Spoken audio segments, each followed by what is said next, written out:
Hi, I'm Kenneth Fearnley, Paralympian, and I'm coming to you from a Wabakal country. And I'm Paralympian Rheely Batt, and I'm broadcasting from Gubby Gubby Land. This is You Little Ripper, the place that we celebrate all things parasport. But firstly, Ryley Batt, how you doing? Mate, I'm doing well at the moment, buddy. I'm enjoying being back on the competition floor, getting all those competitive juices flowing and getting the adrenaline out of the system, because you know me, if I don't get to play wheelchair rugby, you know how crazy I can go. Well, I've seen how your eyes turn into a different layer of intensity when you cross that court. Everyone's seen it. Everyone feels the fear of Ryley Batt's gaze when it's game time. You're about to head over to World Championships. No, heading over to the Asia Oceania Championships in Japan. Leaving this weekend. So really excited to represent Australia again. As you said, I'm a fiend for playing for Australia. I haven't played since the World Championships when we took that number one spot. So really pumped to get back on the court with amazing team of men and women, and it's going to be tough, mate. It is definitely going to be tough. We've got to finish number one to get that automatic qualification spot to the Paris 2024 games. It's going to be a tough ask, but let's see how we go. How's the body feeling? Yeah, mate. So I'm obviously coming back still from the shoulder injury. It's mate, the older we get, the longer it takes to recover, doesn't it? Oh, mate, I swear, if I tried to compete again, my body would turn to dust. It ain't. We'll just mummify you, mate. We'll mummify you. But yeah, the shoulder is getting better. Definitely not 100% yet, and it hasn't allowed my fitness to get to 100%. But it's good enough at the moment. But one injury goes to another. I've just broken my finger and torn all the ligaments in that. And I know it's not much, but you're trying to pass and catch and push with that finger. It's causing a bit of chaos. So it's going to be quite painful next week. Pushing against international teams, but hey, we've got to give it a nudge, and we can worry about that after. Well, look, mate, I would say maybe if you're a high jumper, breaking a finger, not so much. A bloke in a wheelchair whose job is to pass balls, a broken finger is pretty challenging. How are you going to get around the pain, the discomfort of it? Well, I've only got 5 fingers, mate, so that's what, like 20% of the fingers. So mate, that's 20% of your finger strength. Gone. 20%. Look, I've been to an Australian training camp. I actually did broke the finger at Nationals, where New South Wales won for the 3rd consecutive year, and did that the second game. We had to play 3 games afterwards without even knowing. So I think I'll be all right, mate. As you said, my eyes light up when I put on the green and gold jersey. So I dare say I will not even feel it one bit. So let's forget about this conversation, and let's just worry about taking that number one spot at Asia Oceania Championships in Tokyo. Ryley, obviously the wheelchair rugby team is one of Australia's favourite teams, but your little ripper moment, your You Little Ripper moment is around the team space again. What do you got for us? Yeah, mate, my You Little Ripper moment. I've been recently at the Australian training camp for wheelchair rugby, but while we're in camp every night, because of time difference, the wheelchair basketball World Championships was on in Dubai, and I absolutely love watching wheelchair basketball. It was amazing to see both the men and women's wheelchair basketball teams make it to the quarterfinals. I was sitting with who used to be Gliders representative, Ella Sabeljack, and sitting with her on the couch at night and watching the Gliders representing, and you could just see how proud she was of how well the Gliders were doing. And they made the quarterfinals, and you could see the emotions in their face when they made the quarterfinals. I know they've been in a bit of a rebuilding phase the last couple of years, and it looks like they've just got so much youth coming through, and just the work ethic they put in. I encourage everyone to check out the Gliders at the moment, because I'm absolutely loving watching them. So well done to the Rollers and the Gliders making the quarterfinals at the Wheelchair Basketball World Championships. One of the times that we were at a Paralympic Games, I think it was Rio, that we didn't have the Gliders in the team. There was such a loss in the team. Like it felt like we were really missing a fundamental part of the Paralympic team in those games. How do you describe the impact of a team like the Gliders and the Rollers into the entire para ecosystem? Yeah, you're right. It was a huge loss in Rio not having the Gliders there, a team who's been so successful for so many years, and just having their energy, their positivity around. I think we take it for granted. So when you don't have that, you miss it. So when they came back for Tokyo 2020, it was amazing to see so many new faces as well. It was amazing, and I can tell you firsthand. Like, I train with Ella Sablejack now, who's on the Australian wheelchair rugby team, transferred from basketball. She's such a positive person, and she's bringing this new aspect to our team where, like, I'm doing warm up, she's giving me high fives. I've never done that before, usually just in the zone in the warm up. She's just bringing that fun factor to the team, and I think that's what the gliders do and the rollers do, of course. I'm looking forward to watching both these teams. I think at the moment, the World Championships was delayed a year because of the FIFA World Cup in Qatar, and I think they couldn't have any sporting competitions over in Dubai at the time. So this is the 2022 World Cup was being competed in 2023. So I believe now they still have to go through to their zonal competitions to then qualify for Paris. So looks like they're on a bit of a roll now, Kurt. So hopefully they get a qualification spot for Paris 2024. Mate, we're all cheering for the gliders and the rollers, and can't wait. And hopefully we'll get to see them in Paris. My You Little Ripper moment is the equestrian team, Andrew Driffield, Sui Vertwatts, and Sarah Sherwood. They took home gold at the recent Virtus Global Games. Great effort there, and I'm sure that we're going to get some para-equestrian voices on this podcast soon. Ryley, what's been in the news?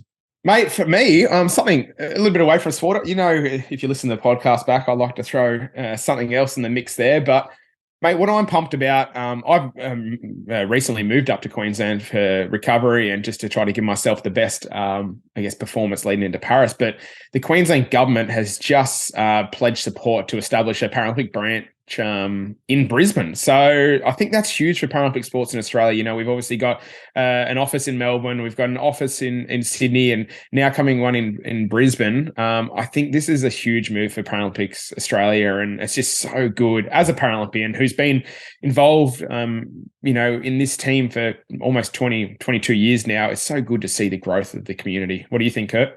I heard that they're actually moved to Brisbane to be closer to you, Ryley. Look, it's going to be an exciting 10 years heading into 2032.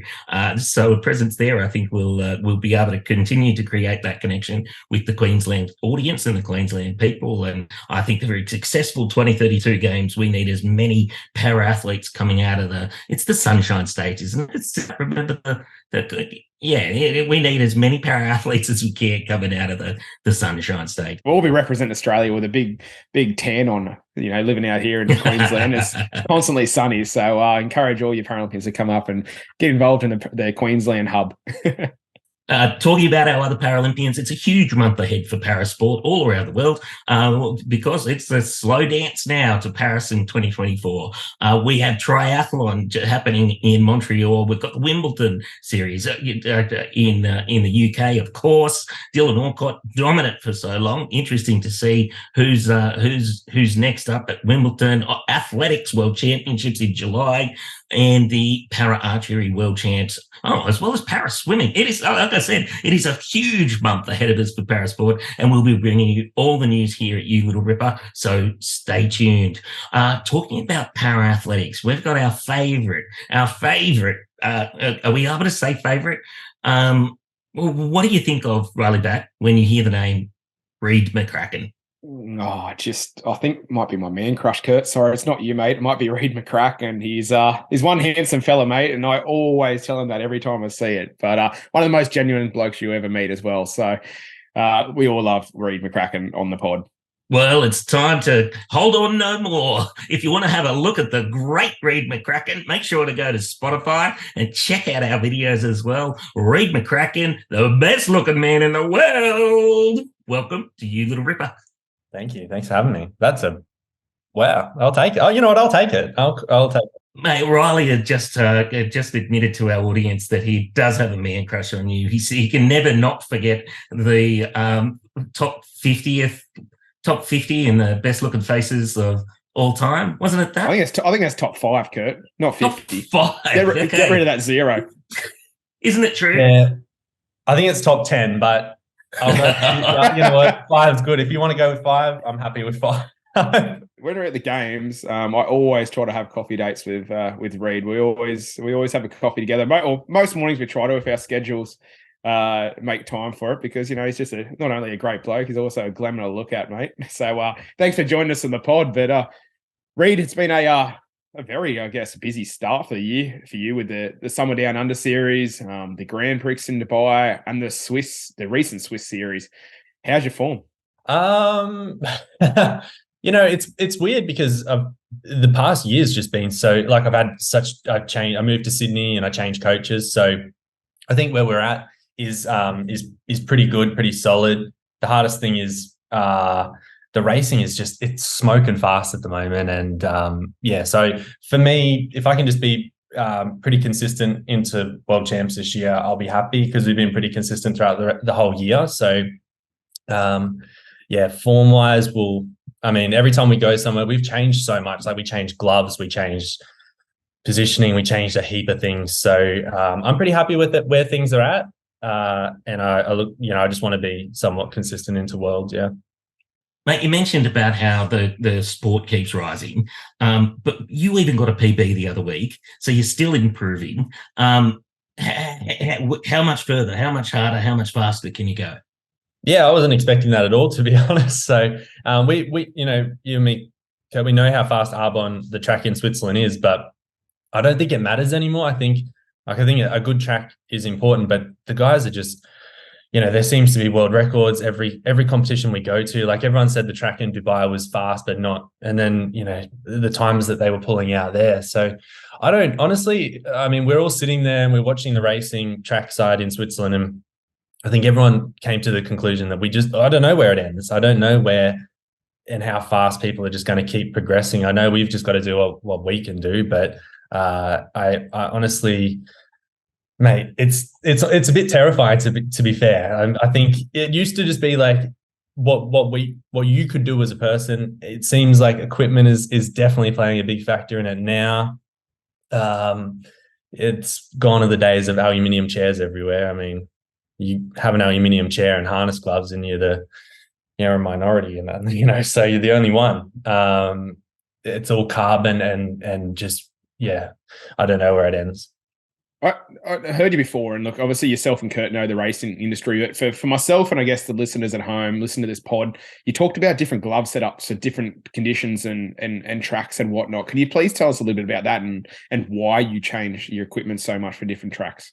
I changed gloves pretty much because the harness gloves that everyone was using, that me and Kurt used, they're hard to get. You can go on waiting lists for 6 months, and sometimes you just don't have that time to be able to wear new gloves in. And hard gloves are just, they seem to be they're just a plastic mold that you can get 3D scanned and has rubber.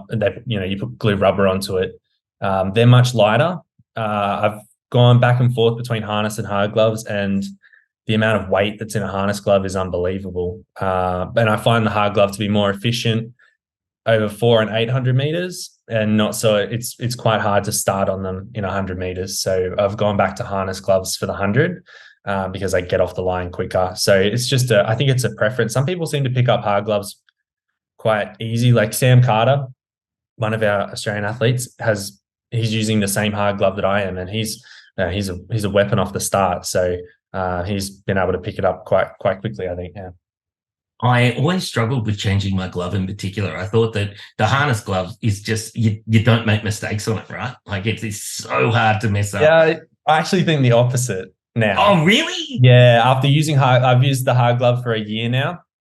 Everyone's told me that you need a good 12 months on it to sort of get a bit more consistency. I make more mistakes on a harness glove than I do on a hard glove, because the hard glove doesn't change. On the harness, how if your fingers aren't quite right in it, or haven't set your thumb properly or whatever, like, the glove can come undone. With a hard glove, that's all out of your mind, because you're not going to have that issue. But in saying that, over the 100, the softer glove is nicer to get off the line with. Mate, it's a huge team going over to Paris. Who do you watch? What athlete are you interested in seeing perform? I always want to watch our close group, just because we travel with them all the time, we see them all the time. they're really exciting. So, you know, Sam McIntosh, I've roomed with him a bunch of times. He's so close to that podium spot. I just want to see him just just get a couple of fourths, been so consistent. He raced really well in Switzerland. So he's someone that I look forward to seeing. And then, you know, outside of, you know, I always like to see just, all of our athletes have a good crack at it. On this pod here, we talk a bit about balance too, Rheed. So want to know how you balance. Obviously, you look how much you've been racing this year. You've got Paris next week. How do you balance all the travel, all the training, obviously for all these PBs and whatnot, and your normal life? What's balance look like for you? All these one PB, mate. One PB in 6 years. I can see the future, and I can see more PBs coming up. Yeah. Thanks. I hope so. I don't like traveling that much, to be honest. I'm not a great traveler. I don't mind sitting on a plane, but airports and all that, I'm not a big, I spoke with Louise today about it because we looked at the flights next week, and just the thought of that is a bit not so keen for. But I think it's just about trying to stay healthy, making sure that I've got a good team here at NSwiss that are making sure that we're leading into this, fit, healthy, and trying to do the best, put ourselves in the best position that, a flight and that doesn't mess up all that hard work that we've done throughout the year to get ready for Worlds. Rheed, what are your thoughts when we say that Paris 2024 Paralympic Games is a year away? I don't want to think about it. No, it's really exciting. It's come around so quickly, I guess, because of that short turnaround with Tokyo being a year later. It's sort of come around it feels like it's come around really quick. The only reason that I don't want to think about it just yet, as exciting as it is, I don't want to think about it just yet because I've got to go to Paris next week. So the thought of getting through World Champs first and trying to do that at a level that I'm really happy with before worrying about the Paralympics. But it's very exciting, and it'll come around fast, and I look forward to that. Yeah. Well, Rheed McCracken, I have I've got a job for you to do, actually. You're heading to Paris next week. I want you to find the best coffee shop you can for me. Because I'm off to Paris as well later on this year, and I don't want to have to go searching for one. So that's your job. And everyone, all the listeners at home, you've heard what I've got the task for Rheed to do. So I expect to see you on your Instagram, your beautiful self with a coffee at a nice coffee shop. All right. So that'd be good. Thanks, mate. I've got you covered. I've been searching as well. I've been asking people. I've been trying to find out. A lot of people have been around that area, seeing what's happening. No one can give me a hint, but I'll try and do my best for you, and I'll make sure I send you it or post it. Yeah, for sure. All right, cool, mate. So coffee shop and a few PBs, no pressure at all. But Rheed McCracken, easy. Thanks so much for joining us on You Little Rip Up. We wish you all the best in Paris next week. And as Kurt said, Paris 2024 Games only a year away. So looking forward to seeing your progress, mate. Thank you, guys. Thanks for having me. Ryley, I love that bloke. I feel really grateful that I got to experience a few teams with him and just see his growth into the young man that he is. And I wonder how much longer he has to go, right? Could Rheed squeeze out 3 more games?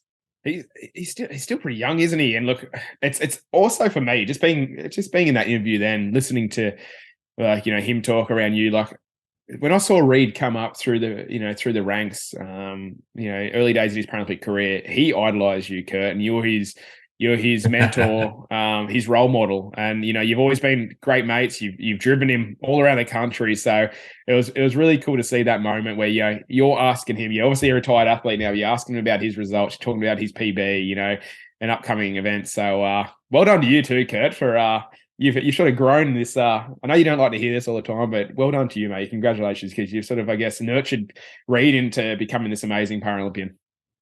Let's change the topic. Well, I got more from hanging out with Rheed, and you don't realize how much you value engaging with the next Paralympian. Until you're no longer in the Paralympic uniform. And then you've got these amazing connections still with the sport, purely because you're able to create those relationships nice and early. And, like getting to enjoy Reed's great stuff. And all the, he said Sammy Carter and Sam Mack, like they were kids when they came into the sport, and now it's theirs.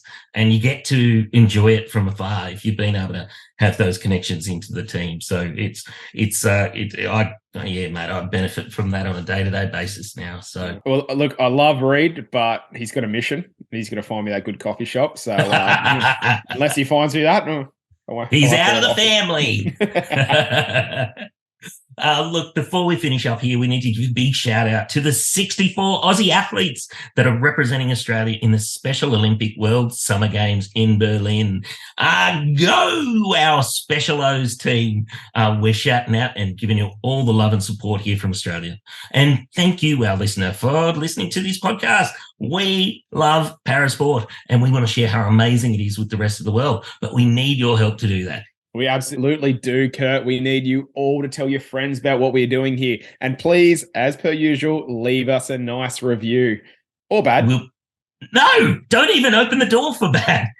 Riley, we're too sensitive to receive bad feedback. It's only got to be good feedback. Even give us coffee shop recommendations and reviews if you want to.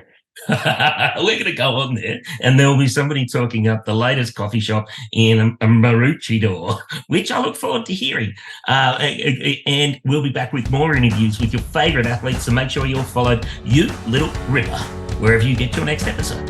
And we'd also like to say a big thank you to Toyota for supporting this episode of You Little Ripper. Oh, what a feeling. Thanks, Toyota. Thanks, Toyota.